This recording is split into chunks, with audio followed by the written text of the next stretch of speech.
What's up, YouTube? My name is Lucas Matthews, and I'm the Director of Amazon Advertising Strategy at Sunken. Today, we're going to be talking about the top 10 mistakes I see people making on their Amazon PPC campaigns and how to fix them. These are common things and they're easy to fix, and doing so can save you anywhere, 4 to 5 figures of ad spend relative to sales, improve your sales, increase your performance, lower your ACOS, all that great stuff. These are easy to implement. You can do this within the day, so let's get into it.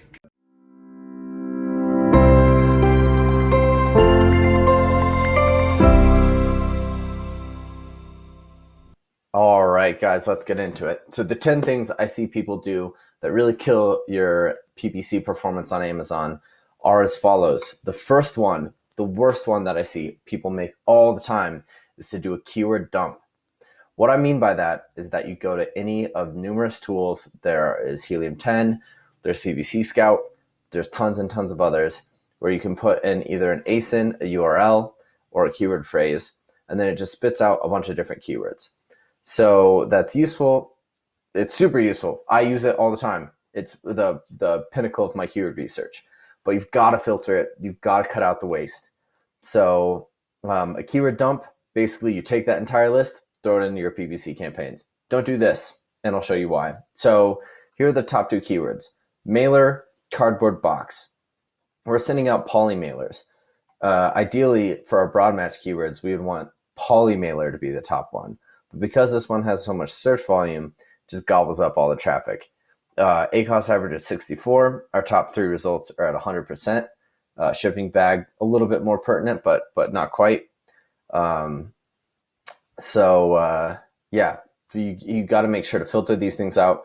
If you're setting it up for broad match, if anything, cut out the things that are too broad. Like if you're really dialing into a specific sub niche and you were selling poly mailers that were like eco-friendly, you could even consider getting rid of just poly mailer because it'd be too broad. But however you want to do it, just make sure you cut out the fat, and you'll know it when you see it if you know your product well enough.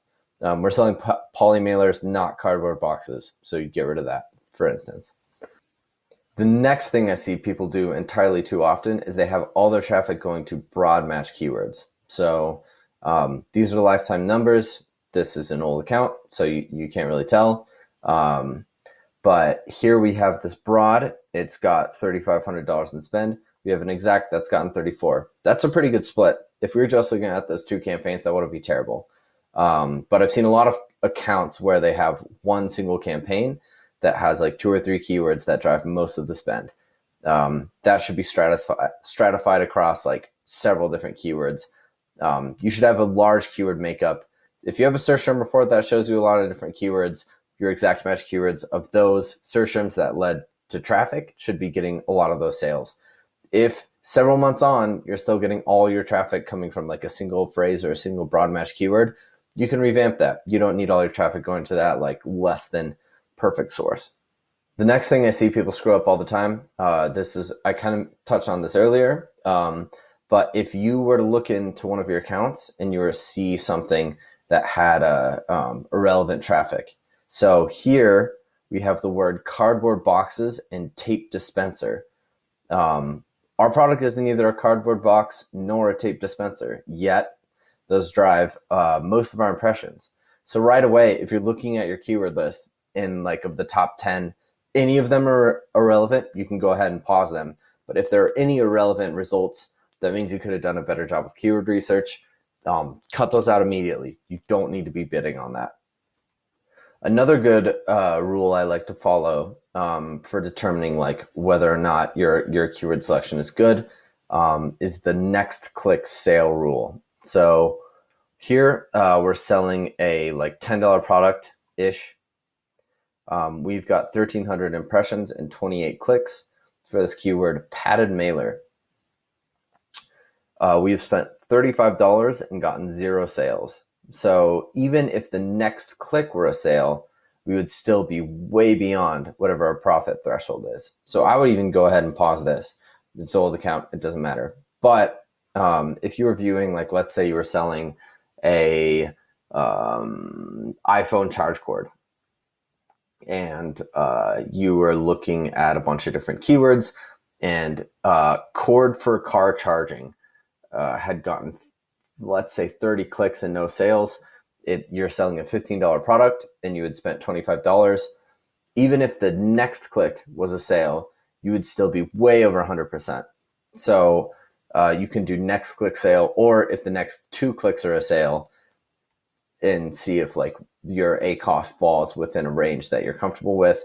If the next 2 clicks get a sale and you're still, beyond your profit threshold, get rid of it. Don't need it. Tip number 5 that I see a lot of people screw up is they actually don't pay attention to whether or not their product actually has the buy box or is eligible for advertising. I see this quite a bit of their products that, their sales flatline, something happens. I'm looking at a long-term date range. I have a client asking, why are my ads doing poorly? And the reason is because you lost the buy box, or for whatever reason, Amazon isn't allowing you to advertise. You can check that really easily. You just go into ads. So right now we're paused, but the status, if it says ineligible, it'll give you a little reason. You can like float over this little question mark. It'll let you know whether it's like the content of the ad, it's not, you can't advertise it for whatever reason, or you don't have buy box, or several different reasons. But Amazon will let you know, sometimes vaguely, but they will let you know. And there are situations where you can have a product running on Amazon. You're selling the product, you're making money, but you can't advertise for whatever content reason, like whether it's, a weight loss product or something, kind of off from left field. I've even seen campaigns where they were running and then all of a sudden Amazon just shuts it off for a content reason.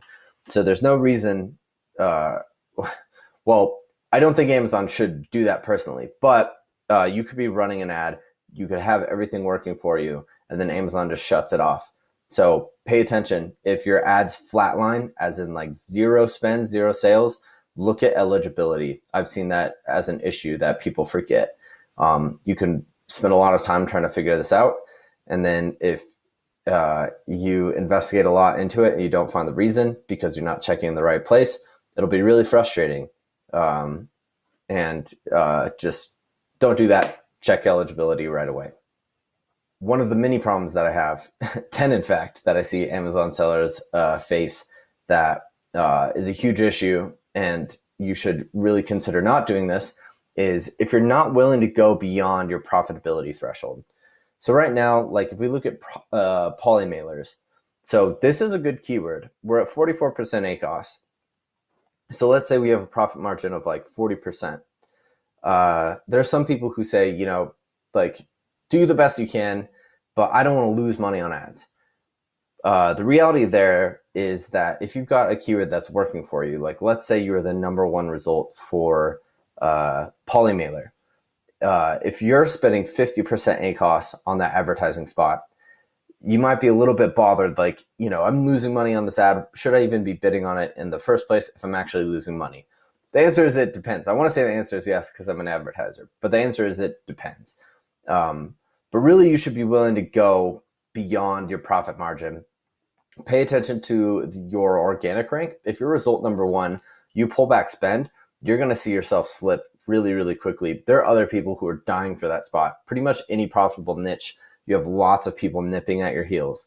So what you need to do is either allocate a certain budget to this keyword, and then just, if you fall, increase the budget, and then just, keep building that to maintain your strong position, or just max it out. Like if your Amazon business is still profitable and you're still dominating those top keywords, it'll continue to get a little bit more expensive, but don't be afraid to go a little bit unprofitable on some of these keywords because it can really help you to get those extra sales.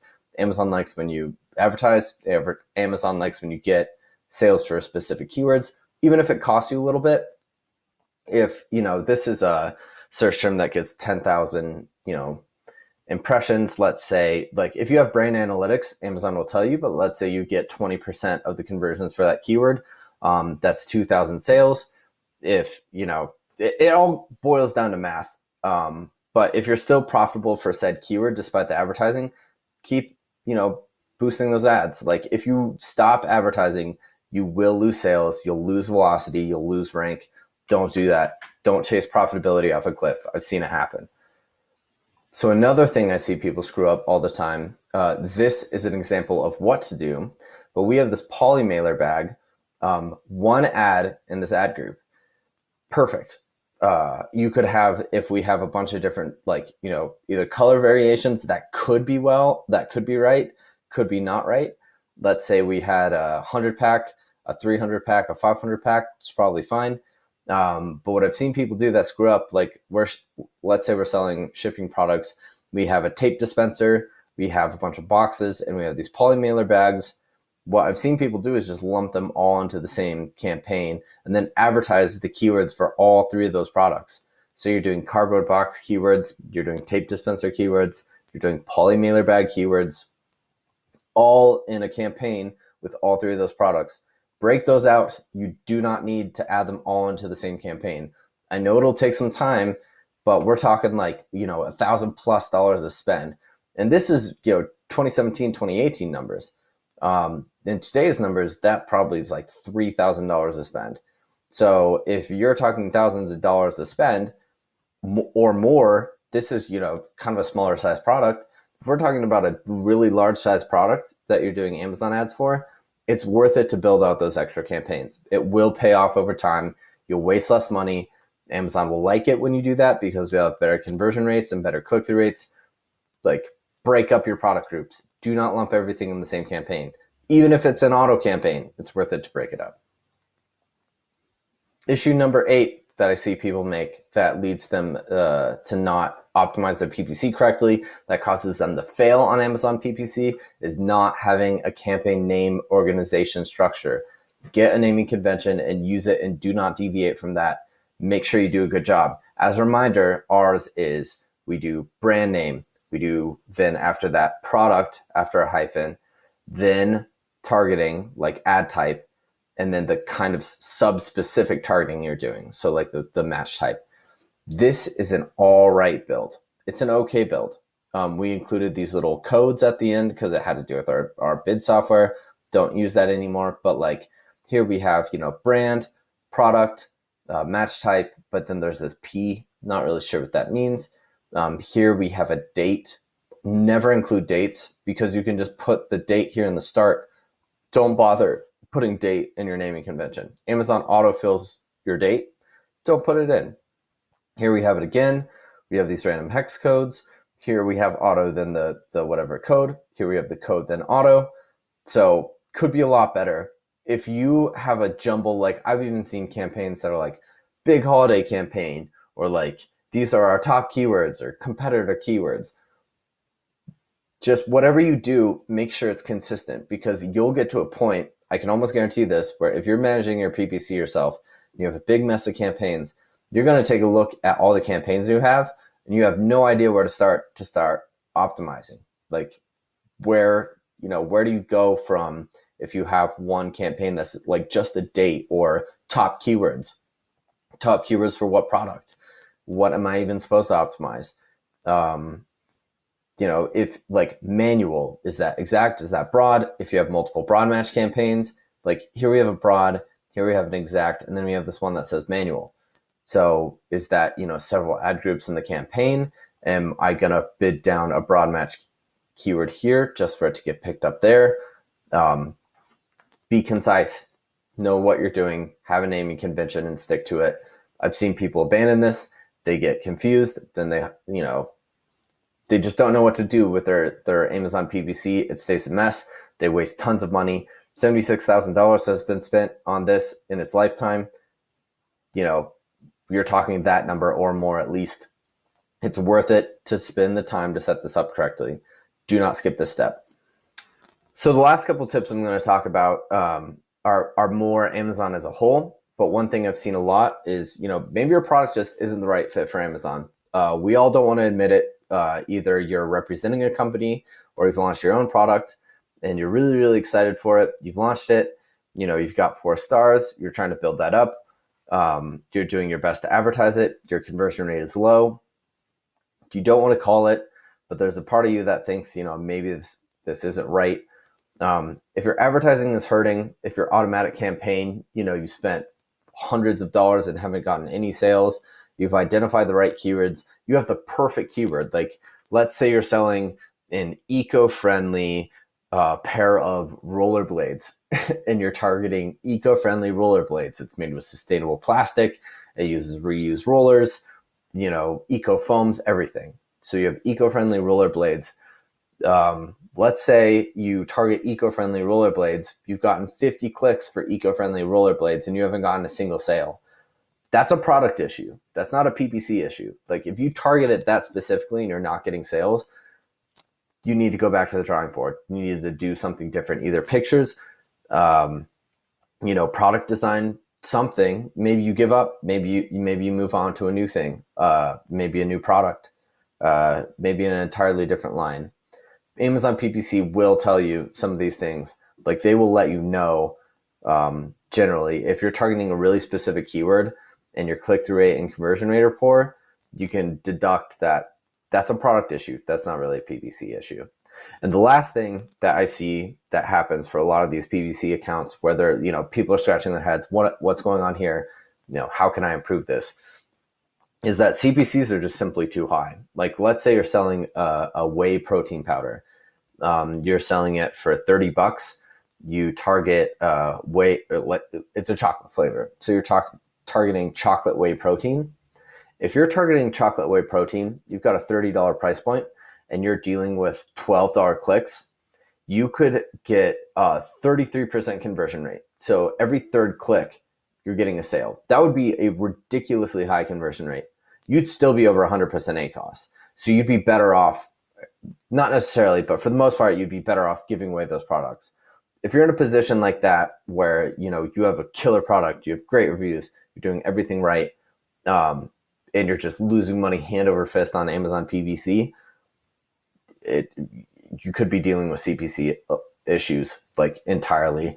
If you would need a conversion rate over 25% consistently across the board to get an ACoS below 100%, you're in a tough scenario. You're going to have a really hard time finding something that works. You might just need to stick to branded keywords. You might need to do something different, but I've seen it before where, everything's right except CPC prices are too high. Not every niche is this way, but off the top of my head, a lot of supplement niches are this way. And then any big like fidget spinners got that way. Any big like niche product can get very, very expensive on Amazon CPCs. So you really have to be careful when you select a product. If you can get access to somebody else's Amazon PPC account, you can go create a fake campaign, look at some keywords, and Amazon will give you a suggested CPC range. If that suggested range starts getting up into the 9s and 10s, be careful about launching a product because you will need to use Amazon PPC to succeed. And if you can't realistically do that profitably, you're probably going to be having a really hard time spending a lot of money and being very anxious about the amount of money that you're spending in order to even launch your product in the first place. So there you have it. I hope you liked the video. If you did, go ahead and check out our Amazon Ultimate Playbook. You can find that in a link in the description. That's going to tell you everything you need to know about selling on Amazon, inventory, case management, fulfillment, advertising, everything. Should be the best thing you download today. If you're trying to sell on Amazon, seriously, best thing you're going to download all month. But if you like the video, like and subscribe. We put out a lot of really, really good content about selling on Amazon. It's up to date. It's going to help you stay ahead of the curve. If this was a little bit above your head, go ahead and play our How to Set Up Amazon PPC in 5 Minutes video. It's a lot more sort of intro level, and it's going to get you started on Amazon PPC the right way, really, really quickly, save you a lot of time and money. So we hope to see you around.